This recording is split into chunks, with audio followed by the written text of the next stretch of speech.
മാങ്കുപടി MLA കർണാടകത്തിലേക്ക് കടന്നതായി സൂചന.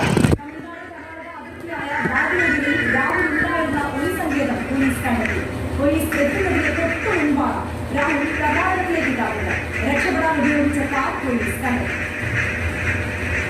പാലക്കാട്ട് നിന്ന് ചുവന്ന പോളോക്കാറിലാണ് രാഹുൽ മാങ്കുപത്തിൽ രക്ഷപ്പെട്ടതെന്ന് പോലീസ് നേരത്തെ കണ്ടെത്തിയിരുന്നു. എന്നാൽ എവിടേക്കാണ് രാഹുൽ കടന്നതെന്ന് കണ്ടെത്താനായിരുന്നില്ല. പോളോക്കാരിൽ തമിഴ്നാട് അതിർത്തികളിൽ രാഹുൽ എത്തിയെന്നും ഇവിടെ നിന്ന് മറ്റൊരുക്കാരിൽ കോയമ്പത്തൂരിലേക്ക് പോയെന്നാണ് അന്വേഷണ സംഘത്തിന്റെ നിഗമനം. എന്നാൽ കോയമ്പത്തൂർ കേന്ദ്രീകരിച്ച് അന്വേഷണം നടത്തിയെങ്കിലും രാഹുലിനെ കണ്ടെത്താനായിരുന്നില്ല. ഇന്നലെ രാവിലെയാണ് തമിഴ്നാട് കർണാടക അതിർത്തി പ്രദേശമായ ബാഗലൂരിൽ രാഹുൽ ഉണ്ടെന്ന വിവരം പോലീസിന് ലഭിക്കുക.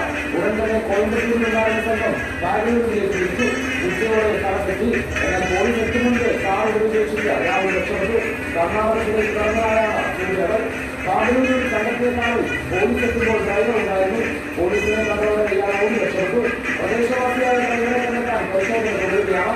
തുടർന്ന് നടത്തിയ അന്വേഷണത്തിൽ ബാഗലൂരിലേക്ക് റിസോർട്ടിൽ ഞായറാഴ്ചയോടെ രാഹുൽ എത്തിയെന്നും ഇന്നലെ രാവിലെയോടെ കടന്നുകളെന്നുമാണ് പോലീസ് കണ്ടെത്തിയത്. ഇതുവരെ 3 കാറുകൾ രാഹുൽ മാറി ജീവിക്കുന്നതാണ് നിഗമനം. റിപ്പോർട്ടർ തിരുവനന്തപുരം. രാഹുൽ മാങ്കുപത്തിയെ രക്ഷപ്പെടാൻ കോൺഗ്രസ് നേതാക്കൾ സഹായിച്ചെന്ന ആരോപണവുമായി BJP KPCC general secretary C ചന്ദ്രനെതിരെയാണ് ആരോപണം. അതിനിടെ രാഹുൽ രക്ഷപ്പെട്ട ദിവസത്തെ സിസിടിവി നശിപ്പിച്ചതിനെ കുറിച്ച് അറിവില്ലെന്ന് ഫ്ളാറ്റിലെ കെയർടേക്കർ പോലീസിന് മൊഴി. അതിജീവിത മുഖ്യമന്ത്രിയെ നേരിൽ കണ്ട് പരാതി നൽകിയതും തെരഞ്ഞെടുപ്പ് പ്രചാരണം പാതിവഴിയിൽ ഉപേക്ഷിച്ച് രാഹുൽ കർണാടകയിൽ നിന്നും പാലക്കാടെത്തി. പിന്നാലെ രാഹുൽ രക്ഷപ്പെട്ടത് ചുവന്ന പോളോക്കാർ